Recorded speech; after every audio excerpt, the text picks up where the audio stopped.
Hello, everyone, and today we're going to be talking about how we can determine the kinetics of a multi-step reaction. So one of the things we have to watch out for when we're dealing with multi-step reactions is that not everything happens at the same pace, which can really throw us for a bit of a loop.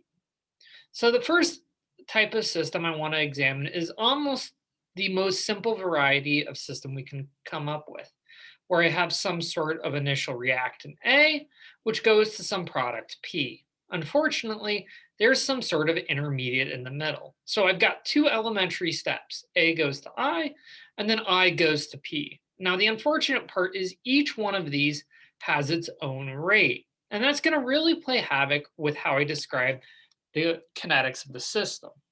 So we're going to go ahead and start by treating this system similar to our single elementary steps. So first, let's go ahead and try and determine the concentration of A.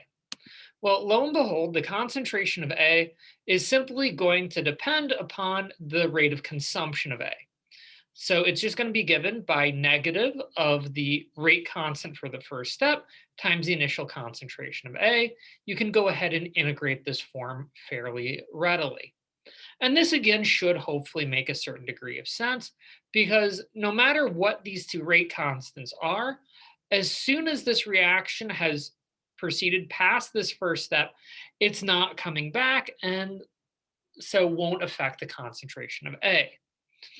Now, the concentration of our end product gets a little bit messier, as the concentration of the product is going to be given by the rate constant of the second step times the concentration of our intermediate, which unfortunately means we now need an expression to describe how much of the intermediate is present in the system. So the best way to try and approach this is to try and figure out how the uh, concentration of my intermediate is going to change with time. So we can split this into two parts. We have the intermediate forming reaction. So the concentration of the intermediate will increase based on the rate constant of the first step times the concentration of A. And I'm going to consume my intermediate based on the rate of the second step, which is again going to now be given as negative the rate constant of the second times my intermediate concentration. Now, we can simplify this system a little bit more by replacing the unknown that is the concentration of our initial reactant A with my pre-existing equation for A, which is going to depend again on the initial concentration of A and the amount of time that has passed, as well as the actual rate constant. However, that doesn't exactly simplify our system that much. And this is going to be, again, slightly problematic, as now I've got a rather messy differential equation, which is going to depend upon the concentration, change in concentration of I and temperature. Unfortunately, I is here, time is here. Yeah, I've got a little bit of a mess here. And so trying to integrate this system will be quite tricky.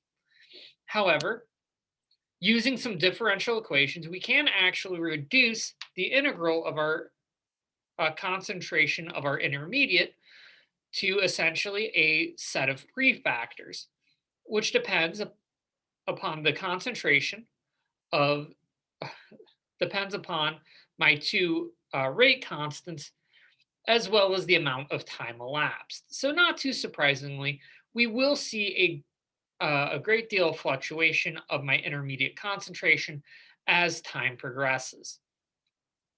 And again, the intermediate concentration will also be, not too surprisingly, dependent upon the initial concentration of A. Higher initial concentration of A, the higher the intermediate concentration I can support. Now, this gives us a set of equations for our concentration of A at any given time, the concentration of the intermediate at any given point in time.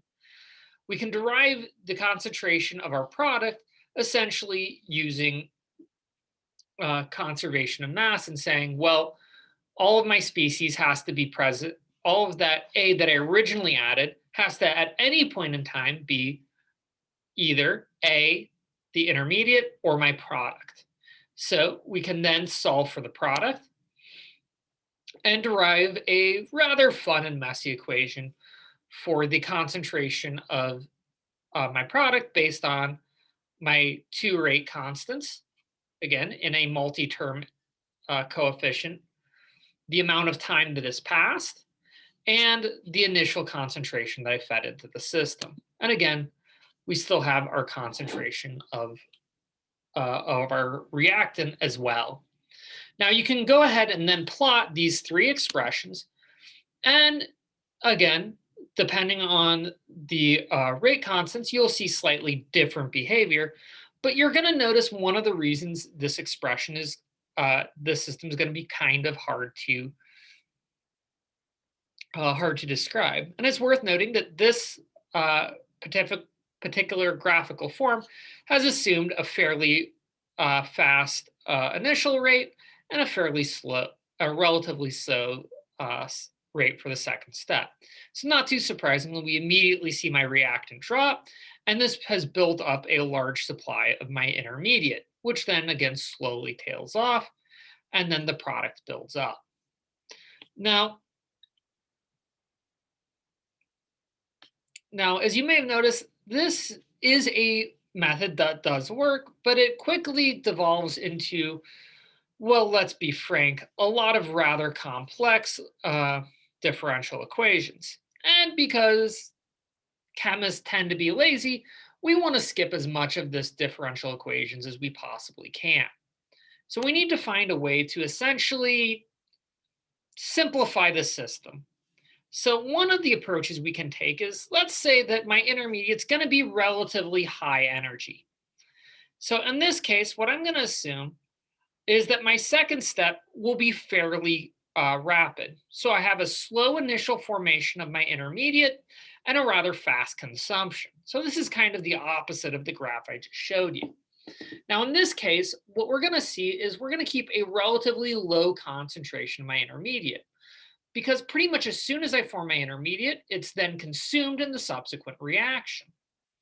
And what we can say is that, well, not only is my intermediate concentration going to be fairly low, it's also going to be fairly constant, because I should be seeing about as quickly as I form my intermediate, it then gets consumed to make my product. So I have a low, steady concentration in my intermediate. And this is called the steady state approximation. And this will be one of your best friends while trying to solve kinetic systems. We desperately hope that everything follows the steady state approximation, because otherwise we're in deep for a lot of really messy differential equations. So one way to mathematically represent our steady state approximation is under this assumption that the concentration of any intermediate phase is going to be zero. So after essentially an initial induction period where I've generated a little bit of I, then the concentration of I should stay relatively steady. So when we're able to apply this approximation, well, this means that if the change in the concentration of I isn't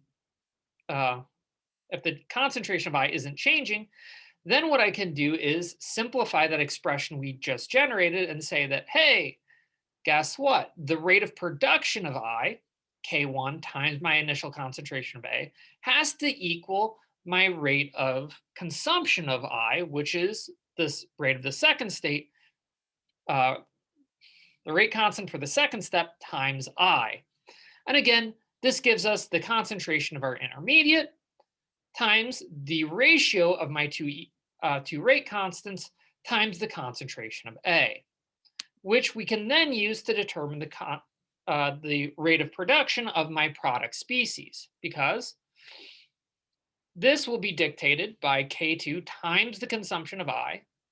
But when we then insert our expression for the intermediate, it just gives us an expression times the rate constant of the first step times my initial concentration of A. Now, what this really does is it really illustrates that in this process, again, assuming that the rate constant for the second step is much greater than for the first step, congratulations, the first step is called rate limiting. And you can see this because the rate is entirely dictated by this, the rate constant, a rate of production of the intermediate, and thus the rate constant for that first step. Now, another good way to try and look at the steady state approximation is through analogy. So this was first brought up to me while I was sitting at a chemistry conference listening to lectures on steady state. Well, this being a chemistry conference and everybody in attendance being grad students, everybody was copiously taking from the free coffee. So we were rapidly taking up a lot of coffee.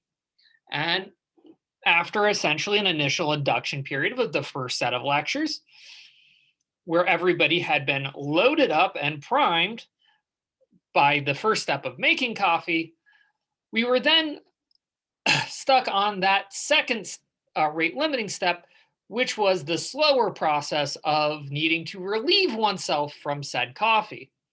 And so, not too surprisingly, after about 45 minutes into the conference every day, we've hit our induction period and we reached what I like to call steady state coffee. And it's much the same when we're dealing with a lot of these simple reaction mechanisms. There's often a slow induction period where you have to prime the system, generate that primed intermediate of grad students with coffee before you can essentially generate product. However, we can also use this steady state approximation to describe slightly more complicated systems. One of the more common ones is what's called pre-equilibrium. So now we're going to be we're now going to be assuming the second step is going to be fairly slow. And as you can imagine, if the second step of an intermediate decomposing to product is fairly slow, it wouldn't be unheard of for this first step, in this case, A plus B going to form intermediate, is actually going to see some extent of back reaction. So I'm going to have my intermediate in this case not only forming product, but also decomposing to form my to reform my reactants.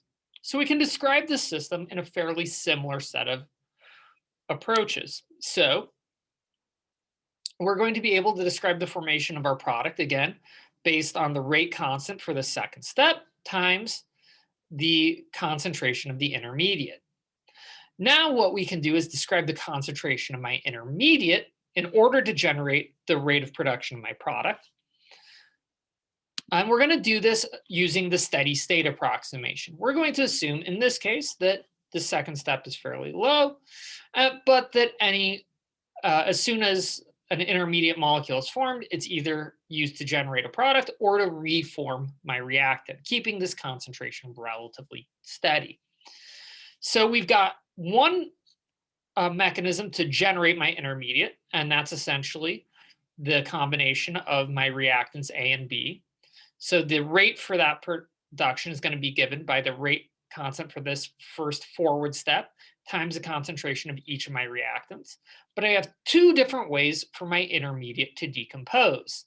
It can either decompose to regenerate my reactants, which is going to be given by the intermediate concentration times the rate constant for the reverse reaction, or it can decompose to generate my product, which is going to be given by the concentration of the intermediate times the rate constant for the forward reaction.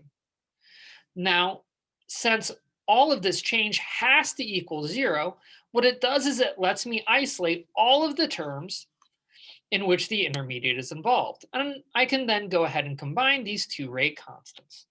So what we find is the concentration for I times the sum of my two rate constants, so the two different ways I can decompose, is equal to the concentration of my two reactants times the rate constant for the formation.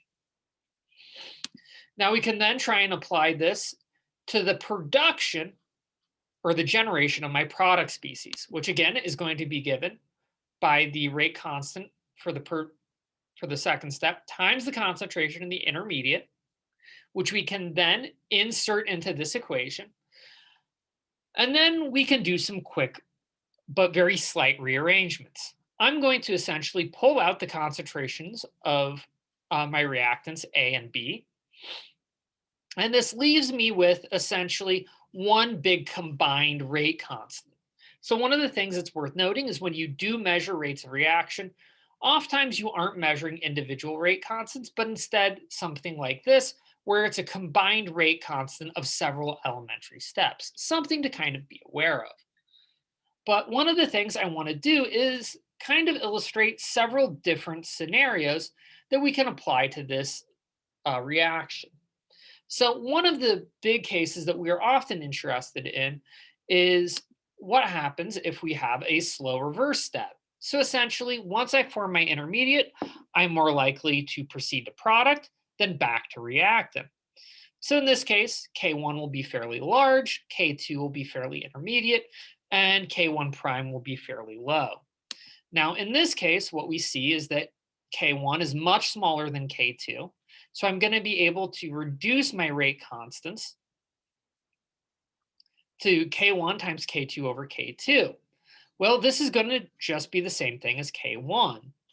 Well, really what this did is it showed me that this whole process, in order to maintain steady state, the first step is going to be the relatively kinetically limiting step. Because as soon as I form intermediate, if it has to decompose, it's going to tend to decompose to the product because it's too slow to decompose to the reactant. In reality, if K1 is also much larger than K2, you may have to actually apply a non-steady state system and keep your fingers crossed. But again, what this generally produces is the same thing we saw from sequential reactions.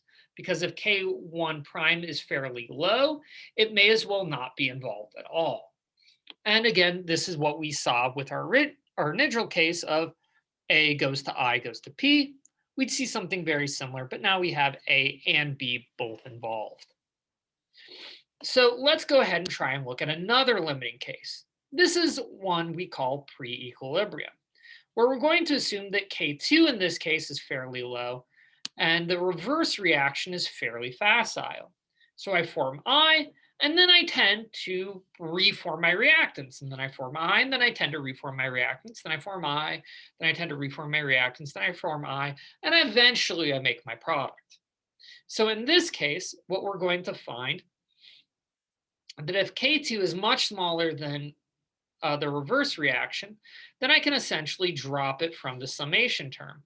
And I'm reduced to K, the rate constant for the first forward reaction times the second forward reaction divided by the reverse reaction.